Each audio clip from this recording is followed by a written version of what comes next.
Hello, Estevan Vásquez here with AMP Concerts. We are in lovely Santa Fe, New Mexico, and as you can see, we are joined here by one of music's most enduring and prolific artists, Warren Haynes.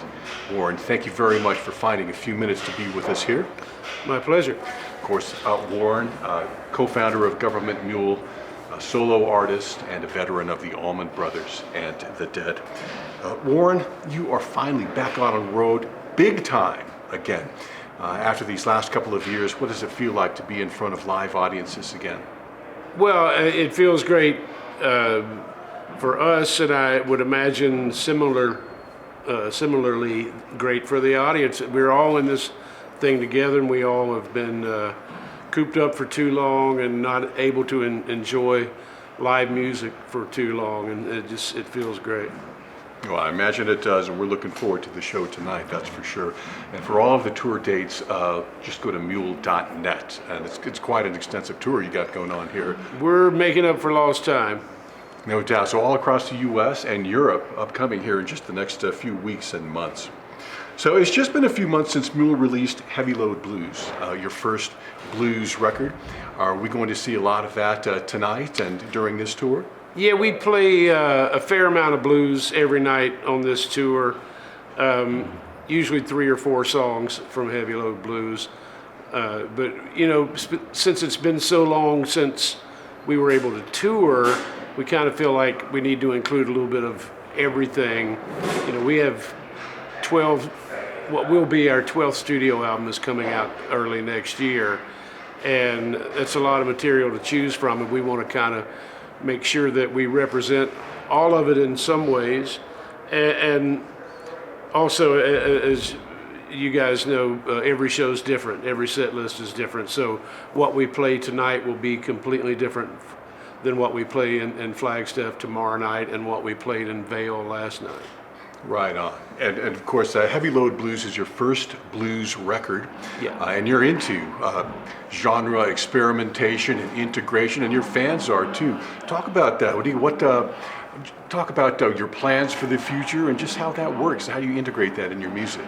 Well, let's start with Gov't Mule is a rock band, and without blues, there would be no rock and roll. So it's really the roots of every band that's in some ways similar to Gov't Mule.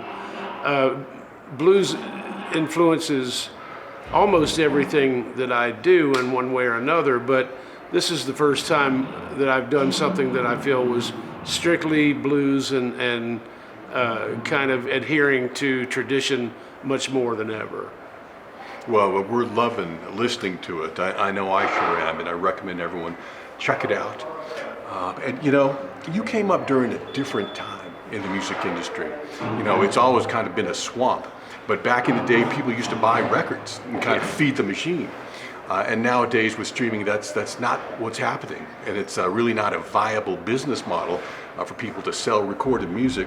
What do you think is going to happen to the business, given that streaming is now taken over?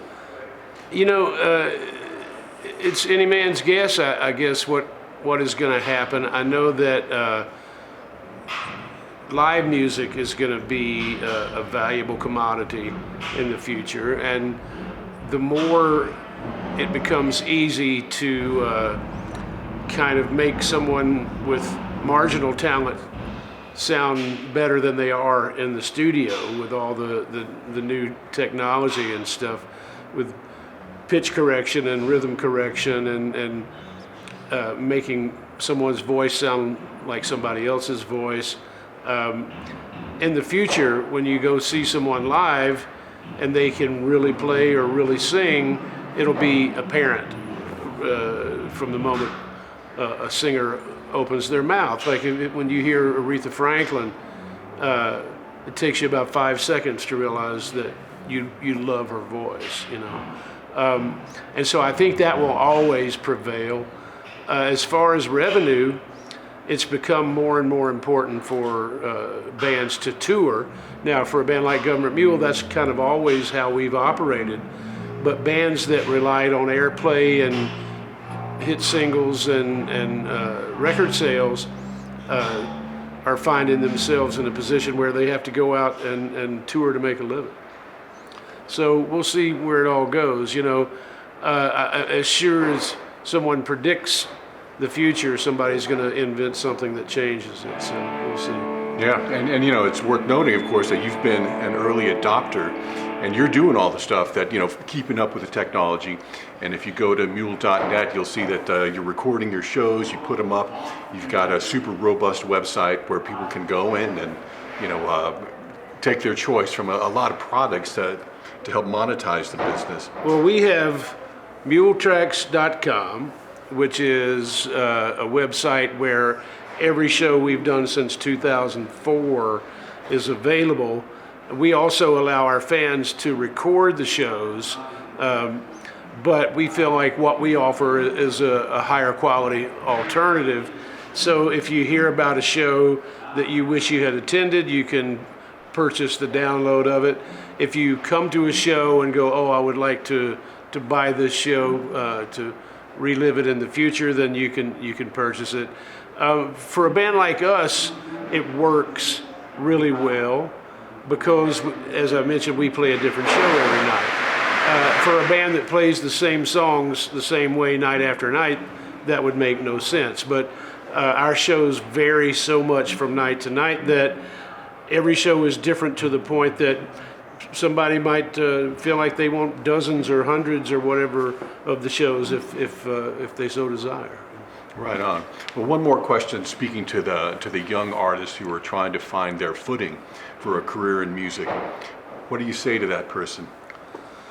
Well, I've always said, unless you're totally obsessed with music, then don't put the pressure on yourself of making a living through music. Just enjoy it as an amazing hobby, an amazing part of your life. If you think you're obsessed to the extent that you're always going to do it, then you have to give 110%, and you may still not be successful. So my advice, at the risk of sounding like somebody's dad saying have something to fall back on, if you love it, then pursue it vigorously. But if there's any doubt, then reconsider. All right, thank you.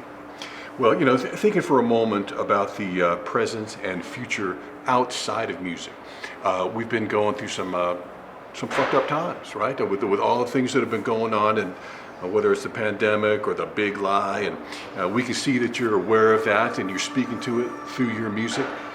Do you think we're going to get through this? I think we have no choice. The more dire it becomes, the more hopefully we will all recognize that the time is overdue for everybody to kind of do their part.